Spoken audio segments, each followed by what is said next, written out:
フライパンに食材がこびりついてイライラしたことありませんか？それ買い替えなくても大丈夫です。たった一つの調味料で復活できる方法があるんです。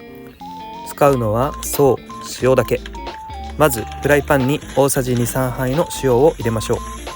できれば乾いたままで OK です。次に中火で火にかけます。焦げついた面を意識して全体を炒めるようにゆっくり熱します。塩が温まり、フライパン表面の微細な汚れや油分を吸収していきます。焦げ付き防止の皮膜が再形成されるイメージです。おおよそ5分間塩を焦がさないように温め続けます。少し焦げのような香りがしてきたら火を止めましょう。塩は冷めたらそのまま捨てても OK。